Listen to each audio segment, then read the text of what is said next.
Good morning সবাইকে। দেখো আমরা কি করছি না, এই আরআরবি এনটিপিসি গ্র্যাজুয়েট লেভেলের যে এক্সাম গুলো হয়েছে 2025-এ, সেই প্রশ্নগুলো আমরা অ্যানালাইসিস করছি। ঠিক আছে, তো এই পার্টের মধ্যে আমরা কি করছি না, জিকে যত কোশ্চেন আছে, ঠিক আছে, সেই কোশ্চেন গুলোকে আমরা অ্যানালাইসিস করছি। তো এই যে 6 তারিখের, এবার হচ্ছে তোমাদের যে প্রথম শিফটটা ছিল, সেই প্রথম শিফটে কতগুলো কি কোশ্চেন আছে জিকের, সেগুলো আমরা দেখবো। আর সেগুলো বিস্তারে আমরা আলোচনা করব, ঠিক আছে। এটা হচ্ছে তোমাদের লেকচার নাম্বার 6। এর আগে আরো 5টা ভিডিও দেওয়া হয়েছে, ঠিক আছে। তো চলো শুরু করা যাক।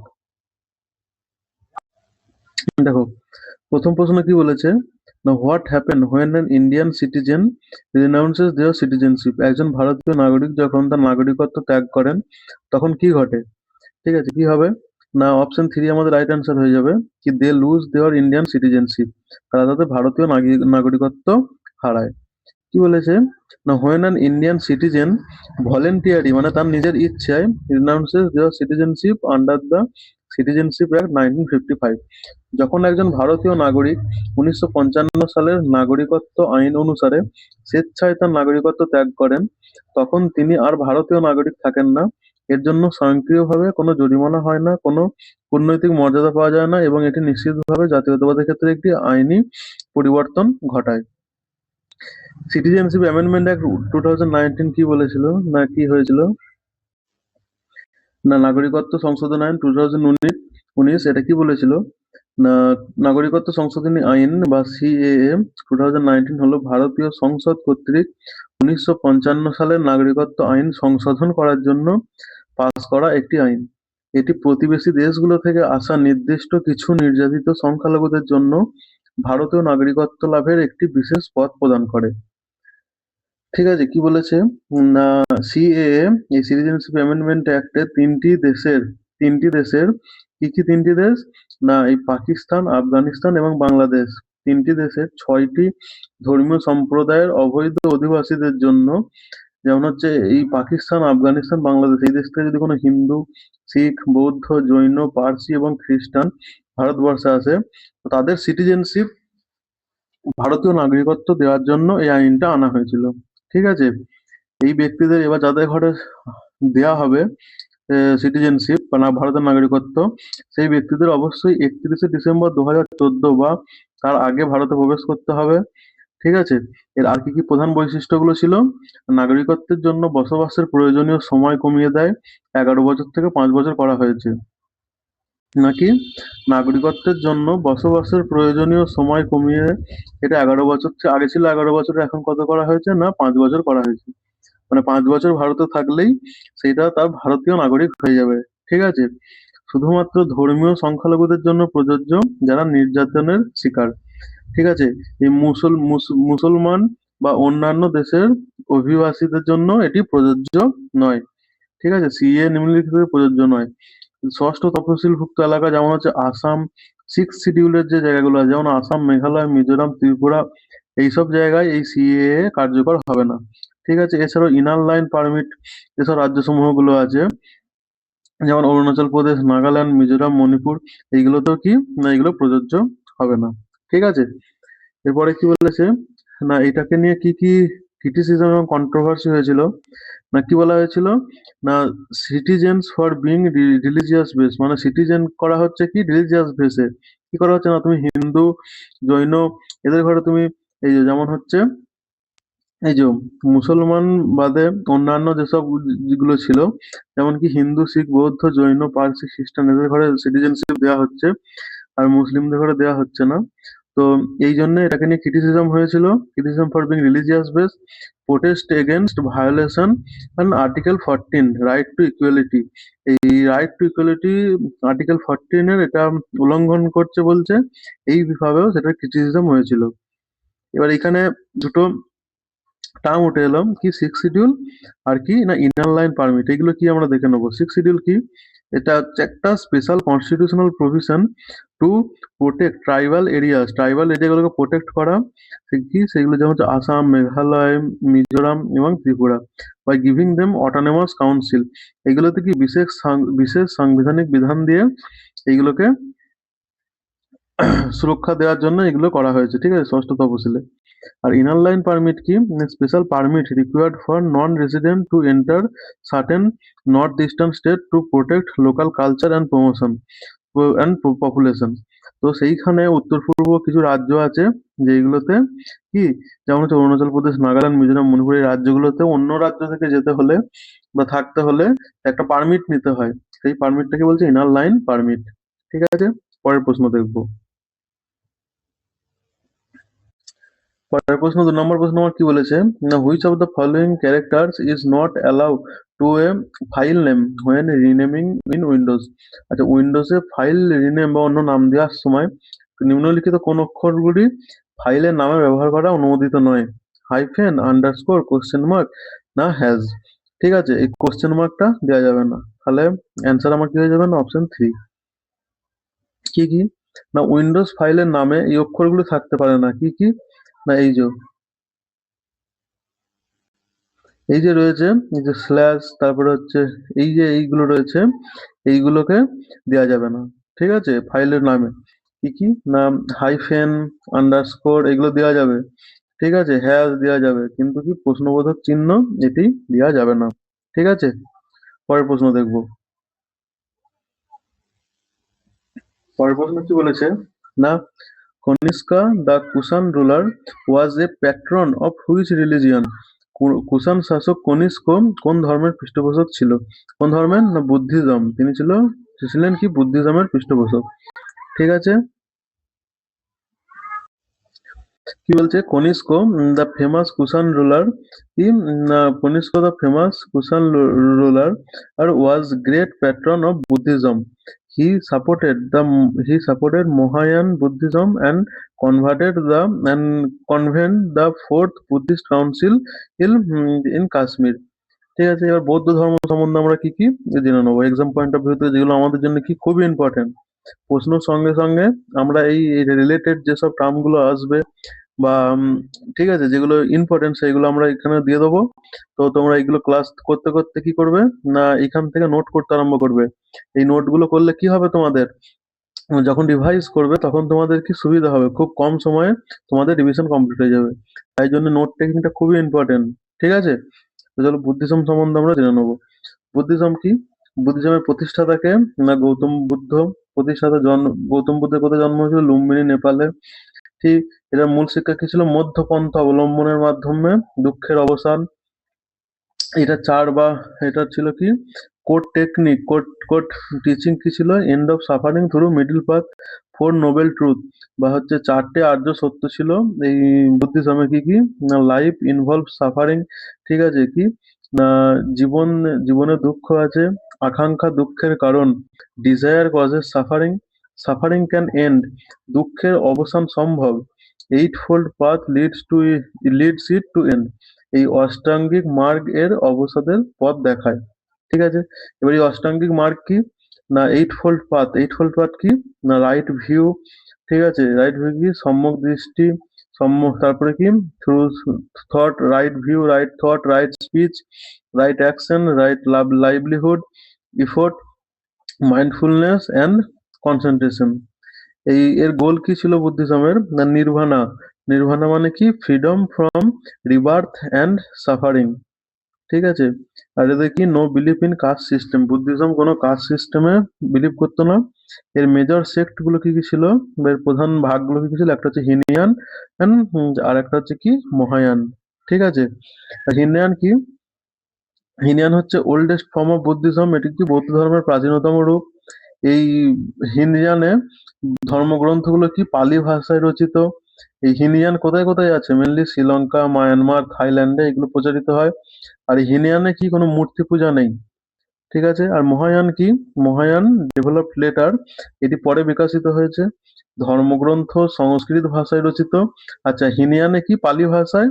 আর মহায়ানে কি না, মহায়ানে আমার সংস্কৃত ভাষায় এগুলো রচিত হয়েছে। এগুলো কোথায় কোথায় আছে মহায়ান, চীন, কোরিয়া, জাপান, তিব্বতে। কোনগুলো রয়েছে না, বুদ্ধিজমের মহায়ান সেক্টটা আছে। ঠিক আছে, এখানে মূর্তি পূজা অনুমোদিত, মানে মূর্তি পূজা এতে অ্যালাউ। দেখো, এক লাইনে মনে রাখার কৌশল কি না, পালি ভাষায়, পালি, এটা থেকে মূর্তি পূজা নেই। ঠিক আছে? এটা কি হরত আর এটা হচ্ছে হিনিয়ান। আর হচ্ছে সংস্কৃত মূর্তি পূজা আছে, ঠিক আছে? বোধিসত্ত্ব এটা কি মহায়ান। ঠিক আছে? এবার দেখো গৌতম বুদ্ধের যে সমসাময়িক যারা ছিল মানে একই সময়কালের যারা ছিল তারা কি না মহাবীর। এই মহাবীর ছিল সমসাময়িক, বিম্বিসার ছিল, অজাতশত্রু ছিল, প্রসেনজিৎ, এরাও ছিল কি মহাবীরের বা গৌতম বুদ্ধের সমসাময়িক। মহাবীরকে না জৈন ধর্ম প্রতিষ্ঠাতা, বিম্বিসারকে না মগধের রাজা, অজাতশত্রুকে মগধের রাজা, প্রসেনজিৎকে কৌশলের রাজা। ঠিক আছে? এবার কি হচ্ছে Buddha and Mahavira went contemporaries by 6th century BC. Buddha এবং মহাবীর সমসাময়িক ছিলেন খ্রিস্টপূর্ব 6 শতাব্দী মানে 6 টু শতাব্দীতে। এর জন্ম কত সালে হয়? জন্ম হয় 563 খ্রিস্টপূর্বাব্দে। আর হচ্ছে স্থান কোথায়? লুম্বিনী, বর্তমানে নেপালে। রাজা হচ্ছে কে? রাধা হচ্ছে শুদ্ধোধনা আর মাতা হচ্ছে রানী মায়া। বুদ্ধের প্রতীকগুলো কি কি? না পদ্ম হচ্ছে পবিত্রতার প্রতীক, তারপরে হচ্ছে চক্র কি না ধর্ম বা অষ্টাঙ্গিক মার্গের প্রতীক, স্তূপ হচ্ছে কিসের? মহা পরিনির্বাণের প্রতীক, আর বোধিবৃক্ষ কি না জ্ঞান লাভের প্রতীক। ঠিক আছে? কারা কারা বৌদ্ধ ধর্ম প্রচার করেছিল? বৌদ্ধ ধর্ম প্রচার করেছিল কে? না গৌতম বুদ্ধ। মগধ ও কোশলে ধর্ম প্রচার করেন সম্রাট অশোক। প্রধান পৃষ্ঠপোষক ও প্রচারক ছিল সম্রাট অশোক। এছাড়াও বৌদ্ধ ভিক্ষুক ও ধর্ম প্রচারকগণ এই বৌদ্ধ ধর্মের প্রচার করেছিল। বৌদ্ধ ধর্ম কোথায় কোথায় ছড়িয়ে পড়েছিল? না বৌদ্ধ ধর্ম ছড়িয়ে পড়েছিল ভারতের মধ্যে কোথায়? মগধ, কোশল, সারনাথ। শ্রীলঙ্কাতে কোথায়? না মহিন্দ কর্তৃক প্রেরিত অশোকের পুত্র। শ্রীলঙ্কাতে কে নিয়ে গেছিল? না অশোকের পুত্র মহিন্দ। এখানে সেটা ছড়িয়েছিল। এছাড়াও কি মধ্য এশিয়া, চীন, কোরিয়া, জাপান, দক্ষিণ পূর্ব এশিয়ার মধ্যে মায়ানমার, থাইল্যান্ড, তিব্বত, কম্বোডিয়া, তিব্বত এইগুলোতে প্রচারিত হয়েছিল। ঠিক আছে? পরীক্ষার জন্য টিপস কি? না ভারতের বাইরে অশোকই বৌদ্ধ ধর্মের সব থেকে বড় প্রচারক। ঠিক আছে? এবার আমরা কি করবো না বৌদ্ধ পরিষদ বুদ্ধিস্ট কাউন্সিল। ঠিক আছে? বুদ্ধিস্ট কাউন্সিল, প্রথম বুদ্ধিস্ট কাউন্সিল খুব ইম্পর্টেন্ট, এইগুলো এখান থেকে পরীক্ষায় প্রশ্ন আসে। ঠিক আছে? কি না প্রথম বৌদ্ধ পরিষদ কোথায় হয়েছিল? না রাজগৃহে হয়েছিল। এটি কে করেছিল? না রাজা অজাতশত্রু। এর চেয়ারম্যান কে ছিল? না মহাকাশ্যপা। আর কাজ কি ছিল? বুদ্ধের শিক্ষার সংকলন এখানে হয়েছিল। ঠিক আছে? কত সালে হয়েছিল?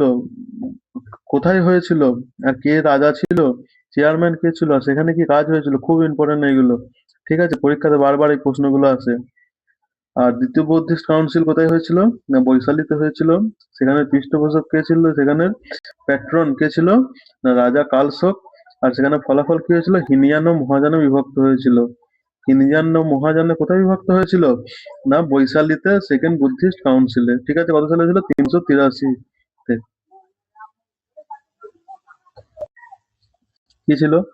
এরপরে কি তৃতীয় বুদ্ধিস্ট পরিষদ বা থার্ড বুদ্ধিস্ট কাউন্সিল, এটা কত সালে হয়েছিল? না 250 সালে হয়েছিল। ঠিক আছে? 250 বিসিতে হয়েছিল। এটি কোথায় হয়েছিল? না পাটলিপুত্রে হয়েছিল। এর পৃষ্ঠপোষক কে ছিল? না সম্রাট অশোক। বা এর হচ্ছে যে প্যাট্রন কে ছিল? সম্রাট অশোক। চেয়ারম্যান কে ছিল? মোগলিপুত্র তিসা। আর কাজ কি হয়েছিল এখানে? সংঘের শুদ্ধিকরণ আর হচ্ছে বৌদ্ধ ধর্মের প্রসার, এইগুলো হয়েছিল। ফোর্থ বুদ্ধিস্ট পরিষদে কি হয়েছিল? প্রায় 72 সি 72 খ্রিস্টাব্দে হয়েছিল। আর এটা হচ্ছে স্থান কোথায়? কুণ্ডলবন, কাশ্মীরে হয়েছিল। এর প্যাট্রন কে ছিল? না কনিষ্ক ছিল। আর ফলাফল কি? না এতে মহাযান বৌদ্ধ ধর্মের উত্থান হয়েছিল। এতে কি হয়? না মহাযান বৌদ্ধ ধর্মের উত্থান হয় ফোর্থ বুদ্ধিস্ট কাউন্সিলে। ঠিক আছে? এবার হচ্ছে কে কে প্যাট্রন ছিল সেটা ট্রিক্স। ঠিক আছে? কি না মনে রাখবে একে। প্রথম হচ্ছে অজাতশত্রু প্রথম বুদ্ধিস্ট কাউন্সিলে, আর সেকেন্ড বুদ্ধিস্ট কাউন্সিলে কালশোকা, আর তৃতীয়তে হয়েছিল আবার অশোক, আর চতুর্থ হয়েছিল কে? কনিষ্ঠ। প্লেস এবার কোথায় কি হয়েছিল সেটা ট্রিক কি? আরভিপি কে মনে রাখবে কি? না আরভিপি কে। ঠিক আছে? কি মনে রাখবে? না আরভিপি কে। আর ফর কি? রাজগৃহ। প্রথম ফার্স্ট বুদ্ধিস্ট কাউন্সিল কোথায় হয়েছিল? ফার্স্ট বুদ্ধিস্ট কাউন্সিল হয়েছিল রাজগৃহ। সেকেন্ড হয়েছিল বৈশালী। থার্ড হয়েছিল কোথায়? না পাটলিপুত্রে। আর ফোর্থ হয়েছিল কোথায়? কুণ্ডলবল, কাশ্মীরে। ঠিক আছে? এবার ফলাফল কি হয়েছিল, প্রথমটাতে কি হয়েছিল, শিক্ষা সংগৃহীত হয়েছিল। দ্বিতীয়তে কি হয়েছিল, মহায়ান হিনয়ানে শিফটে ভাগ হয়েছিল। তৃতীয় কি, পরিশোধন ও বিস্তার। আর চতুর্থ প্রতিষ্ঠান হলো কি, মহায়ানের উত্থান হয়েছিল। ঠিক আছে। এবার হচ্ছে কি, না প্রধান বৌদ্ধ গ্রন্থ বা ত্রিপিটক, ত্রিপিটক এদের কি, বুদ্ধিস্টদের মেন ধর্মগ্রন্থ। ঠিক আছে। এটা তিনটি পিটক কি কি ছিল, না ত্রিপিটক বা তিনটে ঝুড়ি বলা হয়। কি ছিল, প্রথমে ছিল বিনয় পিটক। এখানে কি সন্ন্যাসী ও সন্ন্যাসীদের জন্য নিয়ম, এতে বলা হয়েছিল বিনয় পিটকে। সত্য পিটকে কি, বুদ্ধের শিক্ষা বলা হয়েছিল। আর অভিধম্ম পিটকে কি বলেছিল, দর্শন, বুদ্ধের দর্শন ও মতবাদ এগুলোতে দেওয়া হয়েছিল। ঠিক আছে, খুব ইম্পর্টেন্ট। ভাষা, এবার কি, না বৌদ্ধ ধর্মের এগুলো মেন কি কি ভাষা ইউজ হয়েছিল, না পালি, প্রধানত হিনিয়ান আর সংস্কৃত মহায়ানরা ব্যবহার করতো। ঠিক আছে। এছাড়াও অন্যান্য যে ধর্মগ্রন্থগুলো, যে পাঠ্যগুলো ছিল, সেগুলো কি জাতক কাহিনী, এগুলো কি বুদ্ধের পূর্বজন্মের গল্প এতে আছে। তার ধম্মপদ, বুদ্ধের শিক্ষার শ্লোক, এবং কি মিলিন্দ পান্হা, রাজা মিলিন্দা এবং সন্ন্যাসী নাগাসেনের মধ্যে সংলাপ, ইম্পর্টেন্ট। ঠিক আছে। মিলিন্দ পান্হা কি, না এটা হচ্ছে রাজা মিলিন্দার এবং সন্ন্যাসী নাগাসেনের মধ্যে সংলাপ, ইম্পর্টেন্ট খুব। পরের প্রশ্ন দেখবো, পরের প্রশ্ন কি বলেছে, না which of the following soil's has the highest water retaining capacity. নিম্নলিখিত মাটিগুলোর মধ্যে কোনটির জল ধারণ ক্ষমতা সব থেকে বেশি। তাহলে কোনটির সব থেকে জল ধারণ ক্ষমতা সব থেকে বেশি, কি হয়ে যাবে, না লাল, লাল মাটি আছে, কালো মাটি আছে, মরুভূমির মাটি আছে, পলি মাটি হবে। পলি মাটি হবে না, ডিজার্ট সয়েলও হবে না। ঠিক আছে, ব্ল্যাক সয়েলও হবে না, রেড সয়েল হবে না। কি অ্যান্সার হয়ে যাবে, না ব্ল্যাক সয়েল আমার অ্যান্সার হয়ে যাবে। ঠিক আছে। এখানে দেখে নেবো কি কি বলেছে, না মেজর সয়েলস অফ ইন্ডিয়া, ইন্ডিয়াতে যে মেজর বা প্রধান মাটিগুলো পাওয়া যায় সেগুলো কি কি। প্রথমে হচ্ছে লাল মাটি। এটা কি হয়ে যাবে, না এর জল ধারণ ক্ষমতা কম। এটি কোথায় পাওয়া যায়, না তামিলনাড়ু, কর্ণাটক, অন্ধ্রপ্রদেশ, উড়িষ্যা, ছত্তিশগড়, মহারাষ্ট্রের কিছু অংশে এই লাল মাটি পাওয়া যায়। ঠিক আছে। কালো মাটি বা রেগুড়, এগুলো কোথায় পাওয়া যায়, না এটি কি, জল ধারণ ক্ষমতা সর্বোচ্চ, কালো মাটির জল ধারণ ক্ষমতা সর্বোচ্চ, কালো মাটির জল ধারণ ক্ষমতা সব থেকে বেশি, কারণ এতে কাদামাটির পরিমাণ বেশি থাকে, যা দীর্ঘক্ষণ আর্দ্রতা ধরে রাখে। এটি কোথায় পাওয়া যায়, না মহারাষ্ট্র, মধ্যপ্রদেশ, গুজরাট, তেলেঙ্গানা এবং অন্ধ্রপ্রদেশে পাওয়া যায়। এটি কি, মেনলি দক্ষিণাত মালভূমি অঞ্চলে এগুলো দেখতে পাওয়া যায়। ঠিক আছে। মরুভূমির মাটি কি, এর জল ধারণ ক্ষমতা অত্যন্ত কম। ঠিক আছে, এটি পাওয়া যায় রাজস্থানের থর মরুভূমির দিকে, গুজরাটে, হরিয়ানায়, পাঞ্জাবের কিছু অংশে। এটির প্রকৃতি কেমন ধরনের, না এটি শুষ্ক এবং অর্ধশুষ্ক অঞ্চল। পলিমাটি, পলিমাটি কি, এর জল ধারণ ক্ষমতা মাঝারি। এটি পাওয়া যায় কোথায়, সিন্ধু ও গঙ্গেয় সমভূমি অঞ্চল, যেমন হচ্ছে পাঞ্জাব, হরিয়ানা, উত্তরপ্রদেশ, বিহার, পশ্চিমবঙ্গ, আসাম, এই জায়গায় পাওয়া যায়। ঠিক আছে। এছাড়াও নদীর বদ্বীপে, গঙ্গা, ব্রহ্মপুত্র, গোদাবরী, কৃষ্ণা এই নদীগুলোর বদ্বীপেতেও পাওয়া যায়। ঠিক আছে। মনে রাখবে কি, পলি মানে হচ্ছে নদী সমভূমিতে পাওয়া যায়, কালো মাটি দাক্ষিণাত্যে পাওয়া যায়, লাল মাটি উপদ্বীপীয় অঞ্চলে পাওয়া যায়, মরুভূমি মাটি রাজস্থানের দিকে পাওয়া যায়। ঠিক আছে। 5 নম্বর প্রশ্ন কি বলেছে, না when was privy purse officially abolished in India. ভারতে রাজন্য ভাতা আনুষ্ঠানিকভাবে কবে বিলুপ্ত করা হয়েছিল। ঠিক আছে। পিভি পার্স কি, না পিভি পার্স ছিল স্বাধীনতার পর ভারত সরকার কর্তৃক প্রাক্তন দেশীয় শাসকদের, ঠিক আছে, মানে কি, স্বাধীনতার পর ভারতের যে প্রিন্সলি স্টেট গুলো ছিল, তাদের যে শাসকরা ছিল, তাদের ঘরে ভারতে যোগদানের জন্য ক্ষতিপূরণ স্বরূপ কিছু বার্ষিক অর্থ প্রদান করা হতো। ঠিক আছে। আর এটি বিলুপ্ত কত সালে হয়েছিল, 1917 সালে হয়েছিল। কিসের মাধ্যমে হয়েছিল, না 26তম সাংবিধানিক সংশোধন আইনের মাধ্যমে এই পিভি পার্সকে খতম করা হয়েছিল। ঠিক আছে। পিভি পার্স এটা কি, প্রাক্তন রাজাদের অর্থ প্রদান। তাহলে আমার অ্যান্সার কি হয়ে যাবে, না 1971 সালে বন্ধ করা হয়েছিল। ঠিক আছে। 6 নম্বর প্রশ্ন কি বলেছে, the desert national park is renowned for which endanger bird species. মরুভূমি জাতীয় যে উদ্যানটি হচ্ছে কি, ডেজার্ট ন্যাশনাল পার্কে কোন বিপন্ন পাখি প্রজাতির জন্য বিখ্যাত। কিসের জন্য প্রচলিত, কি বলেছে, রাজস্থানের মরুভূমি বা ডেজার্ট ন্যাশনাল পার্ক ভারতের অন্যতম বিপন্ন পাখি গ্রেট ইন্ডিয়ান বাস্টার্ডকে রক্ষা করার জন্য বিখ্যাত। Great Indian bastard. ঠিক আছে। এবার কি এছাড়াও রাজস্থানে কি কি ন্যাশনাল পার্ক আছে? না, রণথম্ভোর ন্যাশনাল পার্ক, যেগুলো কি রয়্যাল বেঙ্গল টাইগারের জন্য বিখ্যাত। আর একটা কি সরিস্কা জাতীয় উদ্যান, এটা কি ব্যাঘ্র সংরক্ষণ কেন্দ্র, আলারপল্লী পর্বতমালায় অবস্থিত। এছাড়া কি কেওলাদেও ঘানা জাতীয় উদ্যান ভরতপুরে, এটি কি পক্ষী অভয়ারণ্য, ইউনেস্কো বিশ্ব ঐতিহ্যবাহী স্থান। এছাড়াও কি Desert national Park, great Indian bustard সমভূমি। এছাড়া কি মুকুন্দরা হিলস জাতীয় উদ্যান, এটা কি ব্যাঘ্র সংরক্ষণ কেন্দ্র কোটার কাছে। আর রাজস্থানে তাহলে রাজস্থানে কটি?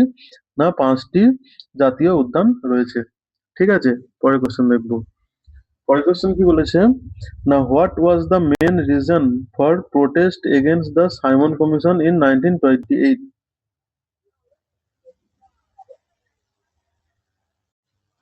কি বলেছে? না, what was the main reason for protest against the Simon Commission 1928? ঠিক আছে, 1928 সালে সাইমন কমিশনের বিরুদ্ধে প্রতিবাদের প্রধান কারণ কি ছিল? না, প্রধান কারণ কি ছিল? ইন্ট্রোডাকশন অফ নিউ ল, না ডিসক্রিমিনেশন এগেনস্ট মনেস্ট্রি এগন মাইনরিটিস, না হাই ট্যাক্সেস, না lack of Indian representation. Answer কি হয়ে যাবে? না, lack of Indian representation.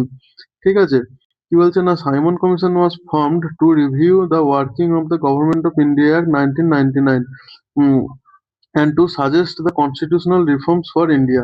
Simon commission গঠিত হয়েছিল 1919 সালে ভারত শাসন আইনের কার্যকারিতা পর্যালোচনা করতে এবং ভারতের জন্য সাংবিধানিক সংস্কারের সুপারিশ করতে।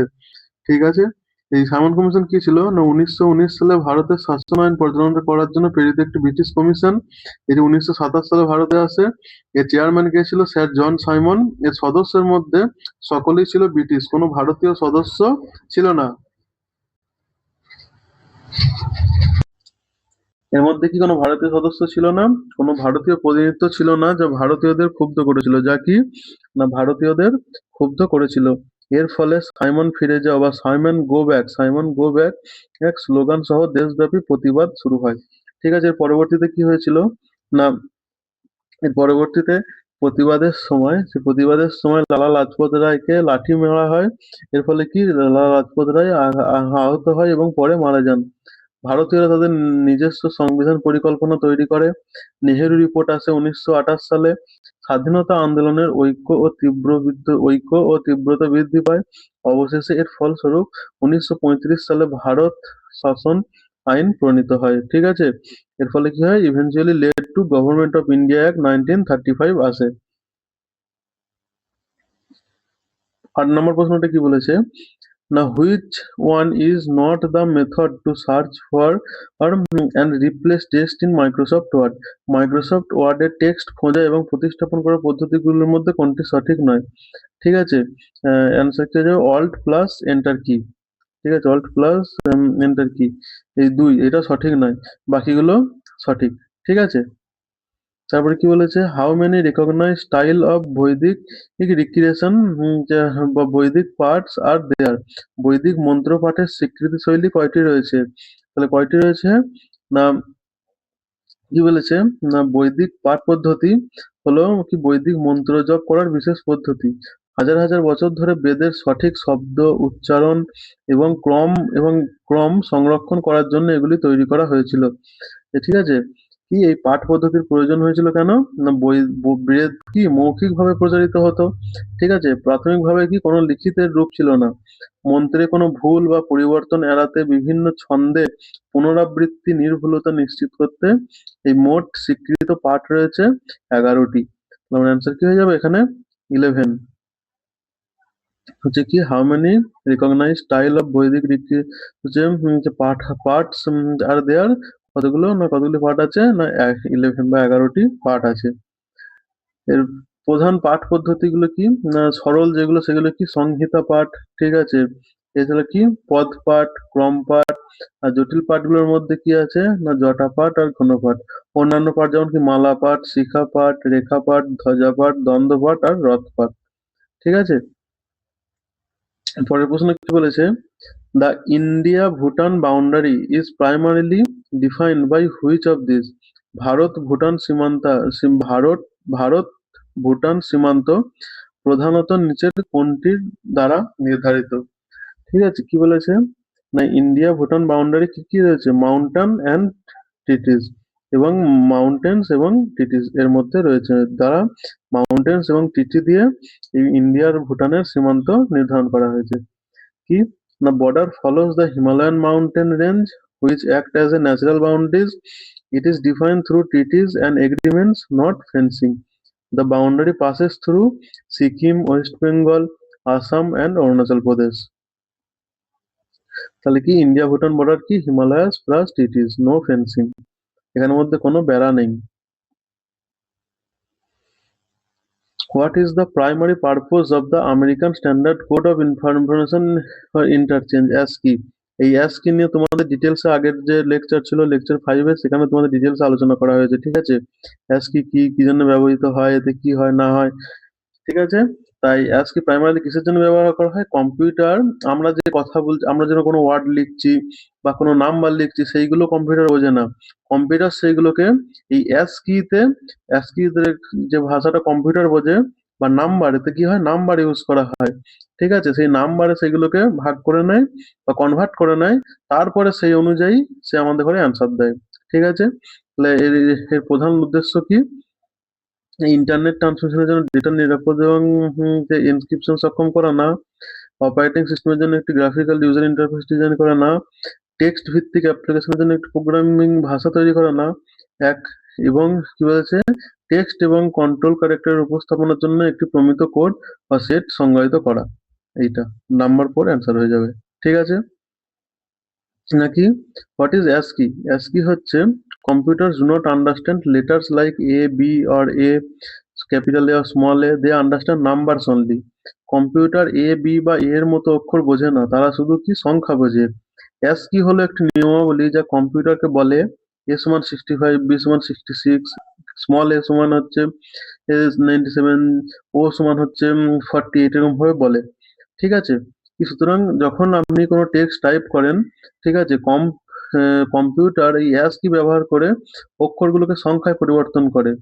ASCIIর প্রধান উদ্দেশ্য হলো কি, অক্ষর, সংখ্যা, প্রতীক এবং কন্ট্রোল কিগুলোকে নির্দিষ্ট সাংখ্যিক কোড দেওয়া, যাতে কম্পিউটারগুলো সঠিকভাবে টেক্সট সংরক্ষণ এবং আদান-প্রদান করতে পারে। আমি যদি হাই শব্দটি পাঠাই, কম্পিউটারে লিখি, তাহলে কম্পিউটার সেটাকে কেমন ভাবে দেখবে, H সমান 72 আর I সমান 73। তো এটি কম্পিউটার 72 to 73 পড়ে। আমরা যেমন HI পড়ি, কম্পিউটার কি পড়ে না 72 to 73 পড়ে এবং হাইটা দেখায়, লেখাটা স্ক্রিনে দেখায়, ঠিক আছে? কি এই ASCII একটি স্ট্যান্ডার্ড সাংখ্যিক কোড ব্যবহার করে টেক্সট এবং কন্ট্রোল ক্যারেক্টার গুলোকে উপস্থাপন করতে ব্যবহৃত হয়, ঠিক আছে? 12 নম্বর প্রশ্ন কি বলেছে দেখে নেবো। 12 নম্বর প্রশ্নে কি বলেছে যে what powers were reinstated to the states by the 105th constitutional amendment act. 105তম সংবিধান সংশোধনীর মাধ্যমে রাজ্যগুলোকে কোন ক্ষমতাগুলো ফিরিয়ে দেওয়া হয়েছে? অ্যান্সার কি যাবে? Option 3, power to identify social and educational backward class including other backward class OBCs, অন্যান্য অনগ্রসর শ্রেণী সহ সামাজিকভাবে ও শিক্ষাগতভাবে অনগ্রসর শ্রেণী শনাক্ত করার ক্ষমতা, ঠিক আছে? কি না 105তম সংবিধান কি বলেছে না 105তম constitutional amendment act 2021 restores the power of states to identify and notify SEBCs OBCs for their own purpose. This power was earlier affected by Supreme Court's judgment, and the amendment clarified that state as well as center can prepare their own OBC list, ঠিক আছে? এর মধ্যে কি আছে? Article 15(4), article 15(5), article 16(4) clarify through article 342A, ঠিক আছে? নতুন রাজ্য গঠনের ক্ষমতা, এগুলো কি কি মধ্যে আছে না অনুচ্ছেদ 3, নতুন রাজ্য গঠন, রাজ্যের সীমানা বা তার নাম পরিবর্তন করার ক্ষমতা সংসদের হাতে ন্যায্য, রাজ্যের হাতে নয়। জিএসটি আরোপের ক্ষমতা কি বলেছে না অনুচ্ছেদ 246 আছে কি 101তম সংবিধান সংশোধনী আইন 2016 মাধ্যমে জিএসটি এর ক্ষমতা কেন্দ্র ও রাজ্যের মধ্যে ভাগ করা আছে। আর নির্বাচনের ক্ষমতা, এগুলো কি অনুচ্ছেদ 324 অনুযায়ী নির্বাচনের তারিখ ভারতের নির্বাচন কমিশন দ্বারা নির্ধারিত হয়। এরপর কি না article 31B, Article 31B was introduced to protect which type of laws from court challenge. কোন ধরনের আইনকে আদালতের চ্যালেঞ্জ থেকে রক্ষা করার জন্য 31B ধারাটি প্রবর্তন করা হয়েছিল? কি হয়ে যাবে? ল্যান্ড রিফর্মস ল। কি না অনুচ্ছেদ 31B প্রথম সাংবিধানিক সংশোধনী আইন 1951 মানে অনুযায়ী করা হয়েছিল। এটা কি ফার্স্ট কনস্টিটিউশনাল অ্যামেন্ডমেন্ট অ্যাক্ট, 1951 সালে হয়েছিল। ঠিক আছে। এর মধ্যে কি বলেছিল? স্বাধীনতার পর সম্পত্তির অধিকার লঙ্ঘনের অভিযোগ অনেক ভূমি সংস্কার আইন যেমন জমিদারি প্রথা বিলোপ আদালতে চ্যালেঞ্জ করা হয়েছিল। এই আইনগুলিকে রক্ষা করার জন্য অনুচ্ছেদ 31B প্রবর্তন করা হয় এবং সেগুলোকে নবম তফসিলে বা 9th শিডিউলে অন্তর্ভুক্ত করা হয়, যার ফলে সেগুলো আদালতের চ্যালেঞ্জ থেকে মুক্ত হয় প্রাথমিকভাবে। ভাষা সংক্রান্ত আইন কোথায় আছে? না অনুচ্ছেদ আর্টিকেল 343 থেকে 351 পর্যন্ত। ট্যাক্স রিলেটেড ল কোথায় আছে? 246, 265, 270 থেকে 279। Tax can be judicially reviewed by courts. আর এনভায়রনমেন্টাল ল কি? না আর্টিকেল 48A ডাইরেক্টিভ প্রিন্সিপালে আছে, আর আর্টিকেল 51AG ফান্ডামেন্টাল ডিউটিজ এর মধ্যে আছে। Environmental laws are fully subjected to court review. ঠিক আছে। 14 নম্বর প্রশ্ন কি বলেছে? না what type of coastal plain are in the western coast plain of India classified as. ভারতের উত্তর পশ্চিমপূর্বীয় সমভূমিকে কোন ধরনের উপকূলীয় সমভূমি হিসাবে সীমাবদ্ধ করা হয়? কি হয়ে যাবে? Submerged coastal plain. একটা হয়ে যায় এমার্জড কোস্টাল প্লেন আর একটা হয় submerged coastal plain. Emerged coastal plain কোনটা? যেগুলো সমুদ্রপৃষ্ঠ থেকে উঠে গেছে। আর সাবমার্জড কোস্টাল প্লেন কি? যেগুলো সমুদ্রপৃষ্ঠ থেকে নিমজ্জিত হয়ে গেছে। ঠিক আছে। এই দেখো বলছে নিমজ্জিত উপকূলীয় সমভূমি। ঠিক আছে। কি না ভূমি নিচে নেমে গেছে, আগে এই ভূমি উঁচু ছিল, পরে এটি ডুবে গেছে বা নিচে নেমে গেছে অথবা সমুদ্রপৃষ্ঠের উচ্চতা বেড়েছে, ফলে কি সমুদ্রের জল ভূমির ভেতর প্রবেশ করেছে। এর ফলে কি সৃষ্টি করেছে? ভূমি নিচে চলে যাওয়ার ফলে মোহনা, যেমন হচ্ছে নদীগুলো ফানেলের মতো সমুদ্রের সাথে মিলিত হয়। উপকূলীয় জমভূমি যেমন হচ্ছে কেরালার ব্যাকওয়াটার এর উদাহরণ। ঠিক আছে। এখানে কি কম সংখ্যক বদ্বীপ দেখা যায়। এটি আমরা ভারতের পশ্চিম উপকূলে দেখতে পাই। ঠিক আছে। সাবমার্জড বা হচ্ছে নিমজ্জিত জলে নিমজ্জিত হলো কোথায় আছে? না পশ্চিম উপকূলে। তাই একে নিমজ্জিত উপকূলীয় সমভূমি বলা হয়। আর পূর্ব উপকূলের সাথে তুলনা করলে এম কি না পূর্ব উপকূলে উত্থিত উপকূলীয় সমভূমি, ভূমি উপরে উঠে এসছে। এখানে নদীগুলো কি পলি ও বালি জমা করে আর বড় বড় বদ্বীপ এখানে সৃষ্টি করে। ঠিক আছে। তাহলে পশ্চিম উপকূল কি? না এখানটা খুব ইম্পর্টেন্ট। কি পশ্চিম উপকূল কি? নিমজ্জিত আর মোহনা ও উপকূলীয়। আর পূর্ব উপকূল কি? উত্থিত আর বড় বড় বদ্বীপ এখানে রয়েছে। ঠিক আছে। 15 নম্বর প্রশ্ন কি বলেছে? Who among the following is not considered a leader of the moderates in Indian National Congress? নিম্নলিখিতের মধ্যে কে ভারতীয় জাতীয় কংগ্রেসের নরমপন্থী নেতা হিসেবে বিবেচিত নন? কি হয়ে যাবে? না অরবিন্দ ঘোষ। কি বলেছে? 15 নম্বর প্রশ্ন। না হু among the following is not considered leader of the moderates in Indian National Congress? এদের মধ্যে ভারতীয় জাতীয় কংগ্রেসের নরমপন্থী নেতা হিসেবে কে বিবেচিত? অরবিন্দ ঘোষ। অরবিন্দ ঘোষ কে ছিলেন এক্সট্রিমিস্ট লিডার। ঠিক আছে, বা গরমপন্থী। ঠিক আছে। কি বলেছে? না দেখো নরমপন্থী আর গরমপন্থী কি নাম এগুলো দেখবো। ঠিক আছে। মডারেটস কি বা নরমপন্থী কি? এরা বিলিভড ইন পিসফুল মেথড, শান্তিপূর্ণ পদ্ধতিতে বিশ্বাসী ছিল। আর এক্সট্রিমিস্টরা কি ছিল বা চরমপন্থীরা কি ছিল? Believed in strong and aggressive method. এরা শক্তিশালী ও আক্রমণাত্মক পদ্ধতিতে বিশ্বাসী ছিল। ঠিক আছে। used petitions, prayers, meeting wanted for gradual reforms. এরা কি করতো? না আবেদন, প্রার্থনা ও সভার আশ্রয় নিতেন এবং ধীরে ধীরে সংস্কার চেয়েছিলেন নরমপন্থী নেতারা। আর চরমপন্থী নেতারা কি? ইউজ বয়কট, স্বদেশী, মাস মুভমেন্ট। এরা কি করেছিল? না বয়কট। এরা কি? না বয়কট, স্বদেশী, গণ আন্দোলনের ব্যবহার করেছিল। ঠিক আছে। তারপরে কি trusted British sense of justice. এরা ব্রিটিশদের ন্যায় বিচারের ওপর আস্থা রেখেছিল। আর এদের কি? No faith in British rule. এদের ব্রিটিশ রুলের উপর কোনো আস্থা ছিল না। কি না ব্রিটিশ শাসনের উপর কোনো বিশ্বাস ছিল না। এদের পিরিয়ড কত? নরমপন্থীরা ছিল 1885 থেকে 1905 পর্যন্ত। আর চরমপন্থীদের কত? 1905 থেকে 1920 পর্যন্ত এই সময়কাল ছিল চরমপন্থীদের। ঠিক আছে। আর এই নরমপন্থীদের মধ্যে নেতা কে ছিল? না গোখলে, তারপরে দাদাভাই নওরোজি, তারপরে ফিরোজ শাহ মেহতা। ঠিক আছে, ফিরোজ শাহ মেহতা। আর এক্সট্রিমিস্ট লিডার কে কে ছিল? না বাল গঙ্গাধর তিলক, অরবিন্দ ঘোষ, বিপিন চন্দ্র পাল, এগুলো ছিল কি আমার চরমপন্থী নেতা। ঠিক আছে, মডারেট মানে কি? মডারেটররা কি করতো? না মডারেট কি করতো না wanted to talk and request, চরমপন্থীরা আলোচনা এবং অনুরোধ করতো। আর এক্সট্রিমিস্টরা কি করতো? না চরমপন্থীরা কি করতো?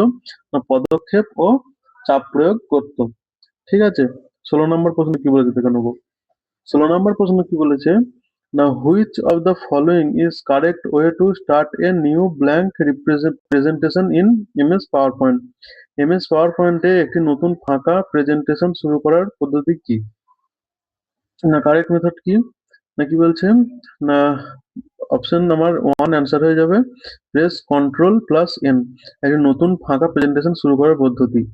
কি কন্ট্রোল প্লাস এন মানে হচ্ছে ক্রিয়েট নিউ ব্ল্যাঙ্ক রিপ্রেজেন্টেশন, এটি কি নতুন খালি প্রেজেন্টেশন তৈরি করে। আচ্ছা, তারপরে 2 নম্বর হচ্ছে file open open an existing file, এরমভাবে হবে না, এরমভাবে হবে না। ঠিক আছে, তারপর 17 নম্বর প্রশ্ন কি বলেছে? During which dynasty did the Mongol led led কি কি যে কুলতোগুল খাজার নেতৃত্বে মঙ্গোলরা দিল্লি অবরোধ করে এবং ব্যাপক ক্ষতি সাধন করে? কার আমলে? না এখানে কি বলেছে? না এবার 4টে ডাইনেস্টি আছে এখানে, খিলজি, সাইয়দ, আর হচ্ছে কি মুঘল, আর সুরি ডাইনেস্টি। 4টে ডাইনেস্টি সম্বন্ধে আমরা জানবো, তারপর এটা অ্যান্সার করবো। কি না খিলজি ডাইনেস্টি, এই ডাইনেস্টি খিলজি রাজবংশ কত সালে হয়েছিল? না 1290 থেকে 1290 থেকে কত? না 1290 থেকে 1320 পর্যন্ত। এর প্রতিষ্ঠাতা কে ছিল? না খিলজি বংশের প্রতিষ্ঠাতা জালালউদ্দিন খিলজি। উল্লেখযোগ্য শাসক কে ছিল? আলাউদ্দিন খিলজি। এর উল্লেখযোগ্য কাজ কি ছিল? বাজার নিয়ন্ত্রণ ব্যবস্থা, মঙ্গোলদের পরাজিত করেন, এছাড়াও সাম্রাজ্য বিস্তার। আর এর শেষ শাসক কে ছিল? না খুসরু খান। এই প্রত্যেকটা ডেনেস্টি তাদের প্রথম রুলারকে, প্রতিষ্ঠাতাকে, লাস্ট রুলারকে, তাদের কি রিমার্কেবল ওয়ার্ক এবং মেন কে রাজা ছিল, এইগুলো খুব ইম্পর্টেন্ট। ঠিক আছে, পরীক্ষায় এগুলো আসে, তো তোমরা এগুলো ভালো করে পড়বে। কি বলছে? তারপরে কি সৈয়দ রাজবংশের প্রতিষ্ঠাতাকে খিরিজ খান, এর উল্লেখযোগ্য শাসককে মোবারক খান, আর উল্লেখযোগ্য কাজ কি তৈমুরের আক্রমণের পর দিল্লিতে শাসন করেন। এরা হচ্ছে দুর্বল রাজবংশ। শেষ শাসক কে ছিল? আলাউদ্দিন আলম শাহ। এরপরে আছে কি না মুঘল রাজবংশ, এর প্রতিষ্ঠাতাকে বাবর। উল্লেখযোগ্য শাসককে আকবর। উল্লেখযোগ্য কাজ কি? মানসবদারি প্রথা, ধর্মীয় সহিষ্ণুতা, শক্তিশালী প্রশাসন, এইগুলো ছিল। আর শেষ শাসক কে ছিল? না মুঘল রাজবংশের বাহাদুর শাহ জাফর। সুরি রাজবংশ, সুরি রাজবংশের প্রতিষ্ঠাতাকে? শের শাহ সুরি। উল্লেখযোগ্য শাসককে? না শের শাহ সুরি। আর উল্লেখযোগ্য কাজ কি? গ্র্যান্ড ট্রাঙ্ক রোড, এছাড়া ভূমি রাজস্ব ব্যবস্থা, এগুলো চালু করে কে? সুরি রাজবংশের শের শাহ সুরি। আর শেষ শাসক কে ছিল সুরি রাজবংশের? না আদিল শাহ সুরি। কি বলেছে? না খলজি কি? আলাউদ্দিন খলজি খলজি মেন কি? আলাউদ্দিন খলজি সংস্কার। সৈয়দ হচ্ছে দুর্বল শাসক, মুঘল হচ্ছে আকবর প্রমিনেন্ট নেতা, সাম্রাজ্য বিস্তারের মেন ছিল সুরি কি শের শাহ, আর কি প্রশাসন। আর আমার প্রশ্নটা কি বলেছে? না কোন রাজবংশের শাসনকালে যে কুলতুগ খাজার নেতৃত্বে মঙ্গোলরা দিল্লি অবরোধ করে এবং ব্যাপক ক্ষতি করে? তাহলে আমার অ্যান্সার কি হয়ে যাবে? না এটা সৈয়দ রাজবংশের সময়। তাহলে কি সৈয়দ ডাইনেস্টি। ঠিক আছে, পরের প্রশ্নটা কি বলেছে দেখবো। না which of the following statement is not correct with reference to the P block element? P block মৌলগুলির সাপেক্ষে নিচের কোনটি বিবৃতিটি সঠিক নয়? আচ্ছা, পি ব্লক এলিমেন্ট কি দেখবো। এই দেখো, আমাদের যদি পিরিয়ডিক টেবিল এরকম হয়, তো পিরিয়ডিক টেবিলের এই প্রথম আর দ্বিতীয় কলমের এইগুলো যেগুলো রয়েছে, এগুলোকে বলে আমার হচ্ছে এস ব্লক এলিমেন্ট। ঠিক আছে, তারপরে আমার এইখান থেকে এখান পর্যন্ত এগুলো কি বলে? ট্রানজিশনাল এলিমেন্ট গুলোকে বলে ডি ব্লক এলিমেন্ট। আর এইখান থেকে এইগুলো মানে 13 নম্বর থেকে 18 নম্বর পর্যন্ত মৌলগুলোকে বলে কি? P block element. আর এই যে নিচে যেগুলো রয়েছে সেগুলোকে আমাদের কি বলা হচ্ছে? F block element. ঠিক আছে, পি ব্লক এলিমেন্ট কি? পর্যায় সারণীগুলিতে বিভক্ত এস-পি-ডি-এফ এর মধ্যে পি ব্লক মৌল হলো সেইসব মৌল যাদের শেষের ইলেকট্রনটি পি অরবিটালে প্রবেশ করে। তাহলে যাদের শেষের ইলেকট্রনটি কি পি অরবিটালে প্রবেশ করে, এদের পর্যায় সারণীতে ডান দিকে পাওয়া যায়। পর্যায় সারণী কোন দিকে পাওয়া যায়? পর্যায় সারণীর এই যে ডান দিকে পাওয়া যাচ্ছে আমার। ঠিক আছে, এদের অবস্থান মৌল, এদের কি বলা হয়? অবস্থানান্তর মৌল বা ট্রানজিশনাল এলিমেন্টও বলে। ঠিক আছে, এটা ঠিক নয়। কেন ঠিক নয়? কারণ হচ্ছে অবস্থানান্তর মৌল বা ট্রানজিশনাল মৌল হলো ডি ব্লক এলিমেন্ট। এই যে ডি ব্লক, এইগুলোকে বললাম কি, এই যে ডি ব্লকে যেগুলো আছে এগুলোকে বলে ট্রানজিশনাল এলিমেন্ট। তাহলে এগুলো হবে না। তারপরে কি বলে, সুতরাং এই বিবৃতিটি ভুল। তাহলে হচ্ছে অবস্থান্তর হচ্ছে বা ডি ব্লক, তাহলে হচ্ছে কি ট্রানজিশনাল এলিমেন্ট ডি ব্লক। দ্বিতীয় অপশনটা কি বলেছেন, এদের মধ্যে অধাতু এবং নিষ্ক্রিয় গ্যাস অন্তর্ভুক্ত। এটা ঠিক, কারণ পি ব্লক মৌলে কি রয়েছে না, অধাতু রয়েছে, ধাতু কল্প রয়েছে, হ্যালোজেন রয়েছে, নিষ্ক্রিয় গ্যাস সব ধরনেরই রয়েছে। অধাতু কি না, কার্বন, নাইট্রোজেন, অক্সিজেন, ঠিক আছে, এগুলো হচ্ছে আমার অধাতু। ধাতু কল্প কি কি না, বি হচ্ছে হচ্ছে বিসমাথ, সিলিকন, এগুলো হচ্ছে। আর হ্যালোজেন কি, ফ্লোরিন, ক্লোরিন। আর নিষ্ক্রিয় গ্যাস কি, হিলিয়াম, নিয়ন, আর্গন ইত্যাদি। এগুলো সবই পি ব্লকে রয়েছে। ঠিক আছে, তাহলে কি এদের 3 নম্বর হচ্ছে বিকল্পের মধ্যে কি বলেছে, এদের সর্ববহিষ্ঠ ইলেকট্রন বিন্যাস n2 np1 থেকে ns2 np6 পর্যন্ত পরিবর্তিত হয়। তাহলে পি ব্লক মৌলগুলি পি অরবিটালে 1 থেকে 6টি ইলেকট্রন থাকে। এই কারণে এদের ইলেকট্রন বিন্যাস এই পরিসরে থাকে। ঠিক আছে, এটা হচ্ছে গ্রুপ 13 থেকে গ্রুপ 18 পর্যন্ত। কোন, তাহলে আমার কি পি ব্লক এলিমেন্ট। তাহলে পি ব্লক এলিমেন্ট আমার কোথায়, গ্রুপ 13 থেকে গ্রুপ 18 পর্যন্ত। ঠিক আছে,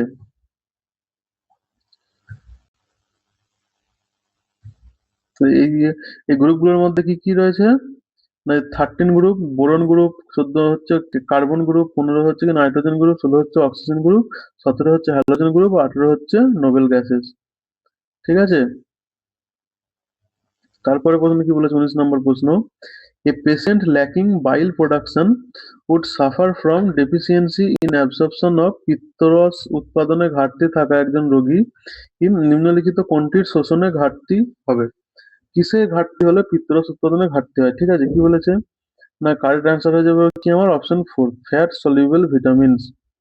কি না, পিত্তরস কি করে না, চর্বিকে ক্ষুদ্র ক্ষুদ্র কণায় ভেঙে ইমালসিফিকেশন বা ফ্যাট হজম ও শোষণে সাহায্য করে। যদি পিত্তরস সঠিকভাবে তৈরি না হয় তখন কি ফ্যাট ভালোভাবে শোষিত হয় না। তাই চর্বি দ্রবণীয় ভিটামিন বা ফ্যাটে যেসব ভিটামিন গুলো কি সলিউবেল বা দ্রবণীয়, ফ্যাটে দ্রবণীয় যেসব ভিটামিন আছে যেমন এ, ডি, ই, কে ভালোভাবে শোষিত হয় না। ঠিক আছে, এটা মনে রাখবে।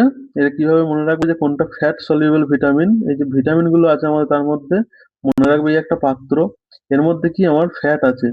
ঠিক আছে, এর মধ্যে একটা, ঠিক আছে, একটা হচ্ছে পোকা, একটা হচ্ছে পতঙ্গ বা পোকামাকড়, কীরা, একটা কি ডি এ, কীরা, একটা হচ্ছে কীরা, এর মধ্যে কীরা বা পতঙ্গ এর মধ্যে পড়ে গেছে।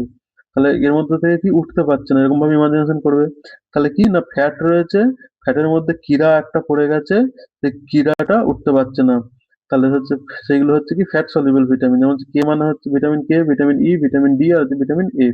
এগুলো হচ্ছে কি এ, ডি, ই, কে, এগুলো কি ফ্যাট সলিউবল বা চর্বিত দ্রবণীয় ভিটামিন। ঠিক আছে, এগুলো ভালোভাবে শোষিত হয় না। কি হচ্ছে, জল, গ্লুকোজ এবং অ্যামিনো অ্যাসিড শোষণের জন্য পিত্তরসের উপর নির্ভরশীল নয়। ঠিক আছে, 20 নম্বর প্রশ্ন কি বলেছে, now what happen if a law is declared unconstitutional under judicial review? আচ্ছা, বিচারিক পর্যালোচনার অধীনে থাকা কোনো আইন অসাংবিধানিক ঘোষিত হলে কি ঘটে না, ইট বিকাম নুল অ্যান্ড ভয়েড, এটি বাতিল এবং অকার্যকর হয়। না,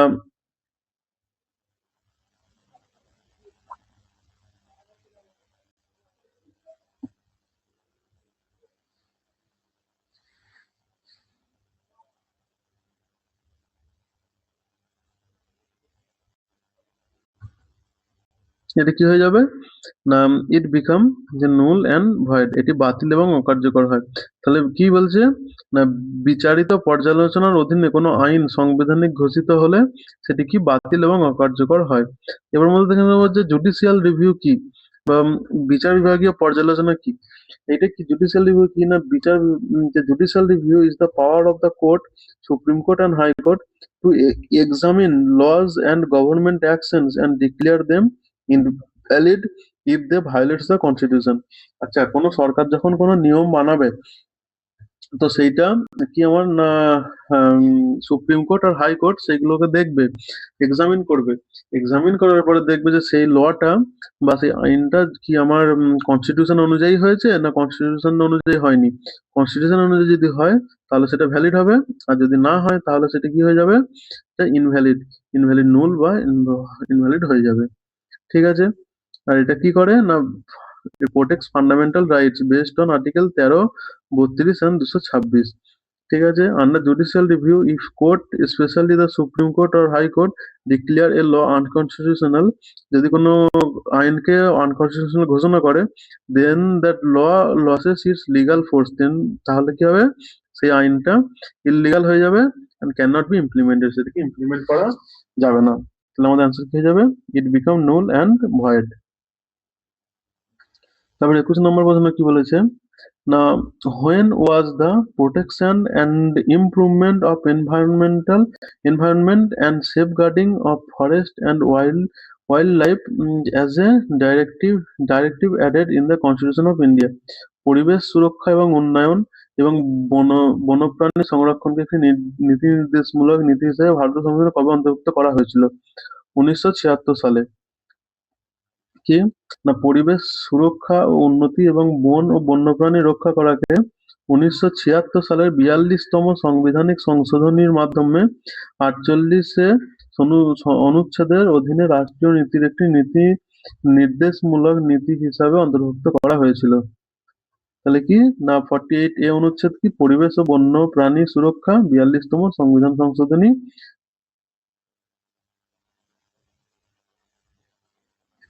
তারপর 22 নম্বর প্রশ্ন কি বলেছে, কোনো পদার্থকে উত্তপ্ত করলে তার কণাগুলি কি হয়, তার কণাগুলি মুভ ফাস্টার, দ্রুত চলাচল করতে থাকে।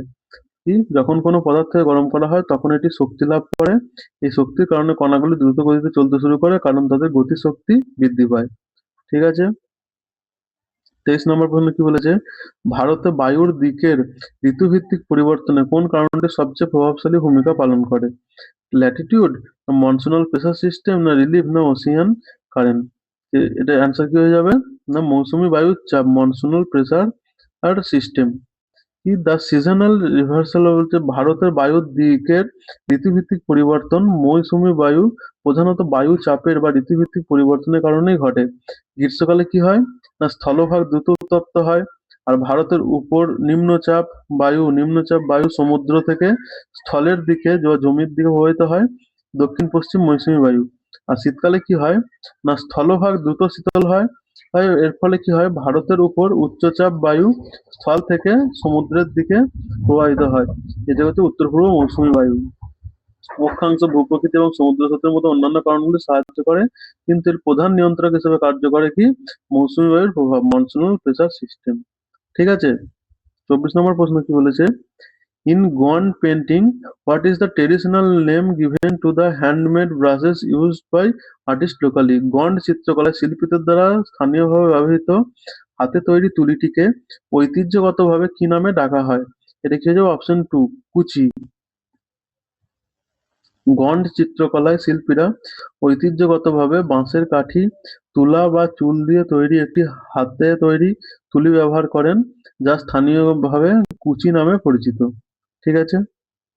25 নম্বর প্রশ্ন কি বলেছে, which of the following is not one of the 10 indicators used in calculating the মেরিটোরিয়াল কি মাল্টি-ডাইমেনশনাল পভার্টি ইন্ডেক্স এমপিআই? নিচের কোনটি বহুমাত্রিক দরিদ্র সূচক গণনার জন্য ব্যবহৃত 10টি সূচকের একটি নয়? Years of schooling, access of electricity, যে ইন্টারনেট কানেক্টিভিটি, না নিউট্রিশন? অপশন 3 আনসার হয়ে যাবে। কি বলছে, the multi dimensional poverty index measure poverty using 10 indicators under the 3 dimension. বহুমাত্রিক দারিদ্র সূচক 3টি মাত্রার অধীনে 10টি সূচক ব্যবহার করে দরিদ্র পরিমাপ করে। কি কি? এমপিআই এর মাত্রা সূচক সমূহ কি, একটা হচ্ছে স্বাস্থ্য, তার মধ্যে কি পুষ্টি দেখে, তিনটে মেন ধাপ, ঠিক আছে? একটা কি স্বাস্থ্য, শিক্ষা আর জীবনযাত্রার মান। স্বাস্থ্যের মধ্যে কি পুষ্টি, শিশুর মৃত্যু হার। শিক্ষার মধ্যে কি কি থাকে? শিক্ষা বর্ষ বা ইয়ার অফ স্কুলিং, আর স্কুল অ্যাটেন্ডেন্স, স্কুলে উপস্থিতি। আর স্ট্যান্ডার্ড অফ লিভিং বা জীবনযাত্রার মানের মধ্যে কি কি থাকে? বিদ্যুৎ, পানীয় জল, স্যানিটেশন, রান্নার জ্বালানি, আবাসন আর সম্পদ। ঠিক আছে? তাহলে এখানে আমাদের কি কি আছে? নিউট্রিশন, পুষ্টিটাও আছে, শিক্ষার বছরও আছে, আর বৈদ্যুতিক জল সহজলভ্যতাও আছে, ইন্টারনেট কানেক্টিভিটি। আমার বহুমাত্রিক সূচকের মধ্যে 10টি সূচকের মধ্যে নয়। তাহলে আমার ইন্টারনেট কানেক্টিভিটি অ্যান্সার হয়ে যাবে। ঠিক আছে? চলো, আজকে এই পর্যন্তই। পরের ভিডিওতে আমরা অন্য একটি সেট নিয়ে আলোচনা করব। ঠিক আছে? Thank you.